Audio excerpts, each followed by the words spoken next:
everyone. Since we're here in the fitness center, yoga's gonna be a little bit different today. I'm gonna use some of the machines as tools that I have lying around, but I'll always try to throw out an option that if you're at home, something that you can do. So like for the example, this first one, I'm gonna use this bar to prop my leg on up to stretch out my hamstrings, but you could easily do this on a chair, a stool, or probably maybe even you might need something a little bit higher, maybe like the back of a couch or something. And you could put a pad or a pillow or anything like that to make sure you're comfortable. But the goal here is to get that leg on up, support it. Like I said, if you were on the couch or something, you might have the pillow all the way down here on your calf. But as far as the stretch goes, we want to try to get our leg that's on the stabilizing us, in case my left leg, I want right below my hip. So I don't want it to be like way back here and leaning forward, and I don't want it too far forward so that I'm leaning back. I want it right underneath. I also want to make sure this left foot is pointed nice and straight. A lot of times people will end up letting it get pushed out to the side. We will stretch like that, but at first I want to have it pointed nice and straight. So I have my hips nice and square. So I have my leg the same direction that I'm facing, my hips are going, and my toe is facing that same direction. And this is one where you want to sit kind of and relax and let this leg loosen on up over time. You don't want to have this too high that you can't relax, or that you have to bend this leg or bend this leg to make it all happen. Nice and straight, and let this hamstring really relax. If you get bored here, you can do calf raises, work on your balance. Every once in a while, make sure that toe is pointed forward, your hips are square, you're standing upright. Take your time. And hold this at least a good 30 seconds to a minute, however long you need to get until you really start to feel like that muscle is starting to relax a little bit. All right, so that's it for the first leg. Of course, we're going to go repeat on the other leg. Same things apply. I want to get this left leg on up. I want to make sure my right foot now is right below my hips, that I'm standing nice and straight, and my right toe is facing forward. My hips are all closed off. Okay, I'll hang out here, let this hamstring stretch on out. I'll give a calf raise or two. Help prevent me from being bored, giving something to think about, rather than this stretch going on. I can think about my calves and my balance. Take my mind off. Stretch. So you will feel obviously back in the hamstring, maybe behind the knee. It's all good. Everywhere back here makes sense. And you might feel it in this right hip flexor as well. I mean, we're almost practically doing a split. And the last thing you want to avoid from this is make sure you're not arching your back too much. Don't lean on back. Nice and tall. And if you need to, you can lean forward a little bit. That'll probably intensify the stretch a little bit. If you need something to balance, you can always lean forward a little bit, so long as you're not like having really, really poor posture. You're up, you can kind of lean into it. Take that time, and we'll switch. So I'm going to go back to that right foot again, and I'm going to modify this stretch a little bit to change it on up. So, let's just maybe back on up. Last time we had everything facing nice and straight. This time I am going to let my leg open on purpose. Like I said, this isn't wrong, but I do want to get both. So the stretch went from being right behind my knee and the back of my leg to now a bit more on the inside of my hip and groin area as I hang out here. And you see the same things apply. Make sure I'm stable on here. I can still do the same thing. I can still do calf raises. I can work on being very upright. I can work on my balance all together without having to support myself. These are good ways to get long stretches by yourself. And get a lot out of it that you don't have to worry about doing like yoga necessary, where a lunge might bother your knees, or you start to get tired after doing a lunge for 20 seconds and you were supposed to do 3 in a set. These don't take a lot of strength. They take a little bit of balance, but the stretch does not have to be unbearable. We don't want to get to that level. We want it to be just, on a scale of 1 to 10, I wouldn't go much higher than a 6 in the pain as far as how intense this is. All right, and of course we got to even this on out by getting the other leg on up. I open this hip on up. And same deal. I'm going to do calf raises because it helps prevent me from getting bored. It's something to focus on.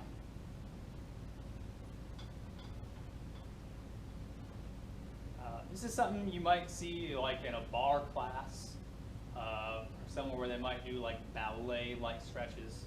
Use something along the lines of this. Yeah, very similar concept. Like I said, you can do it at home with anything. Put your foot up on the back of the couch. It's probably going to be the most accessible thing to everyone.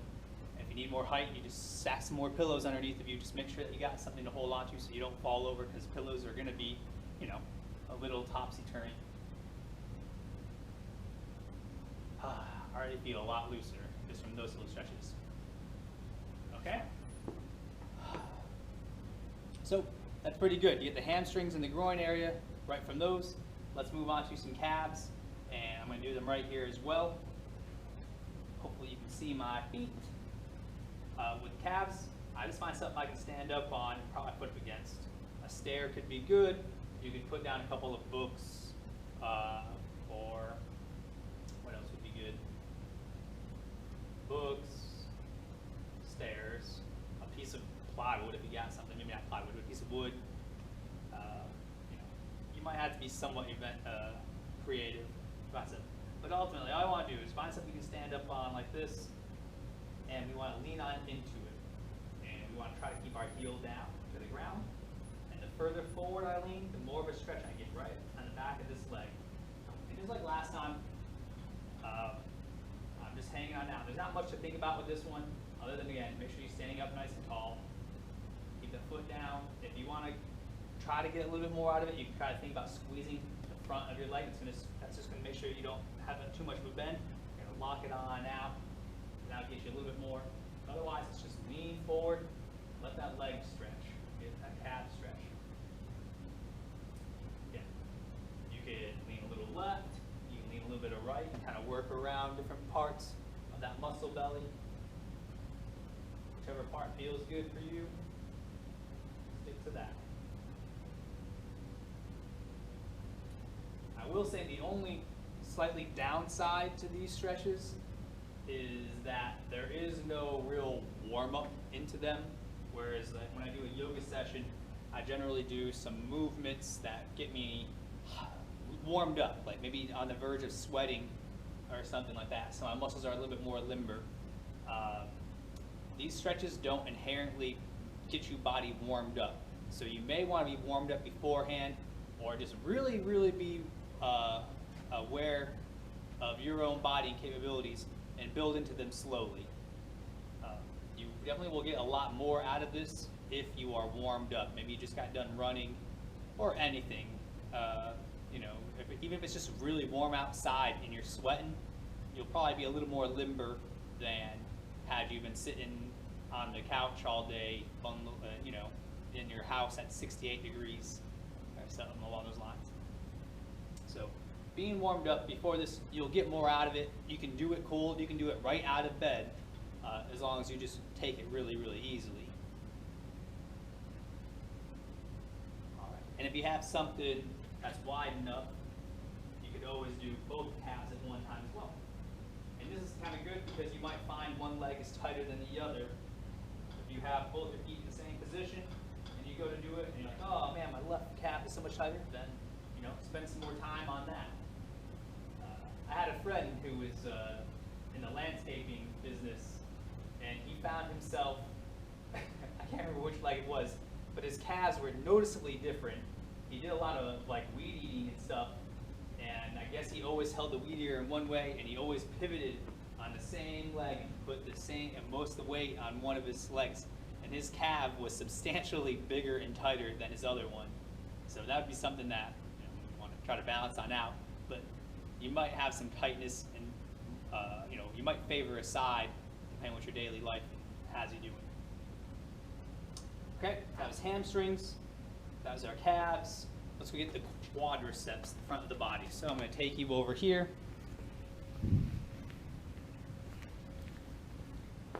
And I guess I would like a pad, but I don't have one.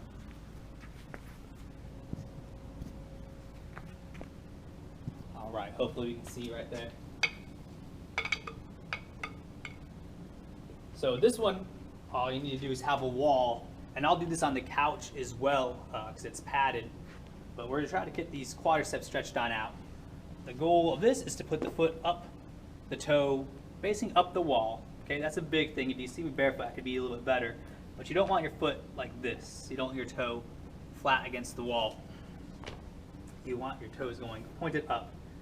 And when we do the stretch, the closer your knee is to the corner of between the floor and the wall, the more intense it's going to be. So start it further off the wall, and you can always get a little more intense. So you'll start here, and then the goal is to just come up into a little lunge position. And it is nice to have a pad underneath your leg on this side. Should have grabbed one, and I might still in a second. But the goal is to just be very upright. You can see this is a lot like the traditional quadricep stretch where you grab your foot and pull it to your backside. The good thing about this is it takes the balance on out. You do have to get on and off the floor, so that might be kind of limiting. But if you do it on your couch, you might find that you can do it while standing or kind of kneeling on your couch and having this knee and this going up the back of the couch and this going into where the seat and the back of the couch cushions meet. You might be able to find yourself being a little more comfortable there. I'm gonna go a little more into the wall because I need a little deeper stretch. And now you can see my foot going up the wall a lot better. And there we go. So the goal is to get up nice and high, push those hips forward, and get a good stretch across that leg. And again, you can kind of tweak around a little bit. You can twist a little bit one way or the other to get different parts of the hips. Open on up, lean forward. But ultimately, this is just the same stretch as pulling your foot to your butt while standing. It's just I don't have to worry about balancing and holding on if I can't reach my foot or something like that. This is a really great one where I can just hang out for plenty of time. Some people actually call this the couch stretch. So if you search it up online, couch stretch, you'll find people doing various variations on this and probably actually using their couch or other tools to help them on out. So you might get some ideas on how you can do it at home. I'm going to switch because I've got to make sure I'm even. I'm approximating time here. If I were being a little more serious, I might actually look at the clock and have a goal in my mind. Like I said, at least 20 seconds, probably going up towards a minute. And I'd want to make sure that I do it evenly. But it is more important, even more important than going like evenly is just going, sometimes by feel. Like if my left leg needs more time to stretch, it feels more tight, then I'm going to give it, the full 40 seconds to a minute. And if my right leg happens to feel loosened up already, then it might only require 20 seconds, 30 seconds.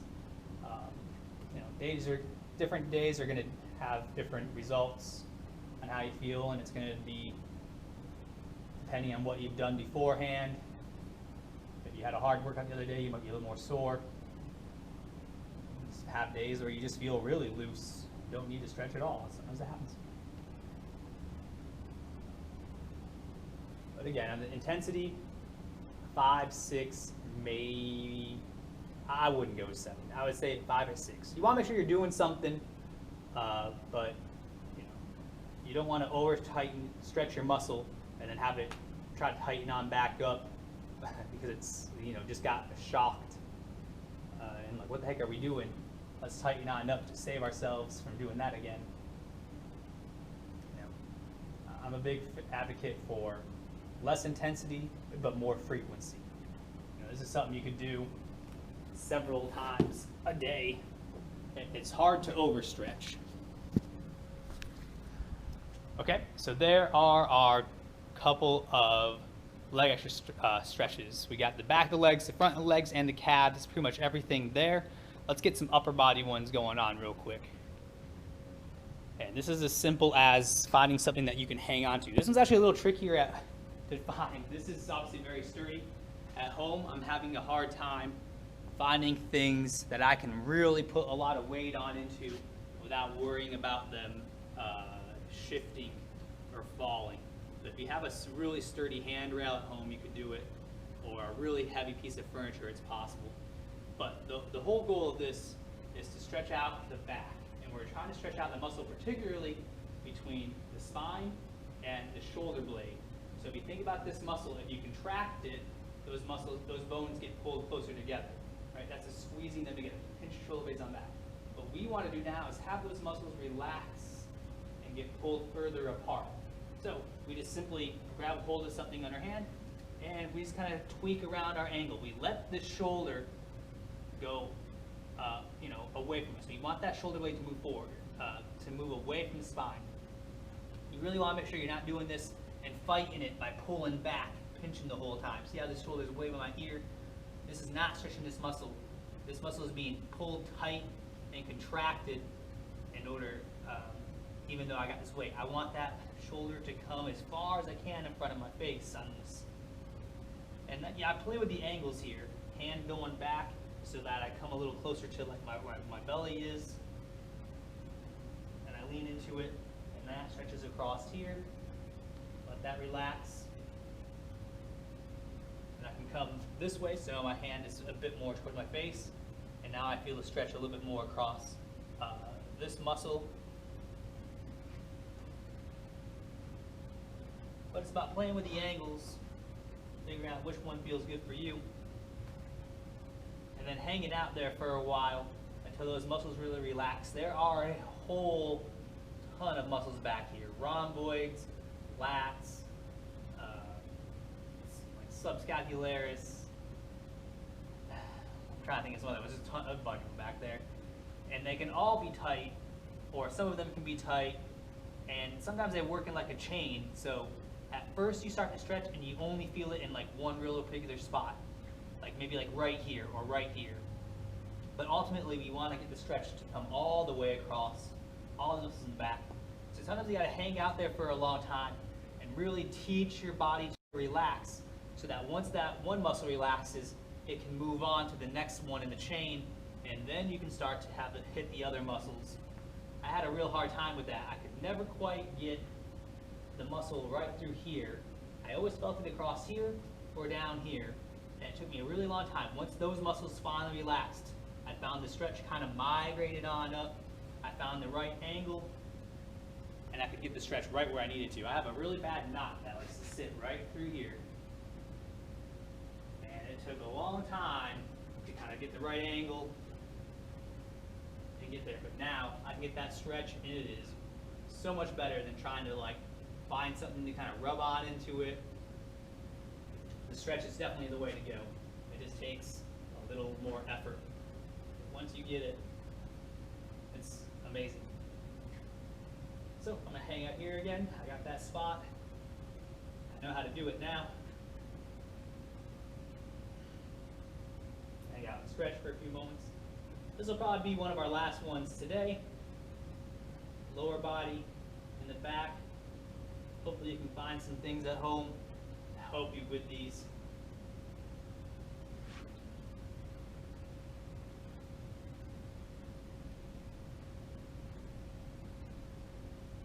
And you can just find a little bit of time to do them yourself. So, 19 minutes, that took a little longer than I thought, but I'm not sweating, which is nice, so I could do this on like a quick lunch break. Most of those were not intense enough to make it so I was unable to do anything else but what I was doing. So I could prop my leg up on something, and I could potentially, snack or be on the phone. I was able to talk to the camera while doing these. So that's one good thing about these static stretches, is they're not quite as intense or demanding of your attention as like a full yoga session might be. So I hope you like those little variations. Let me know. And I'll keep adding some more to them, and we'll have another session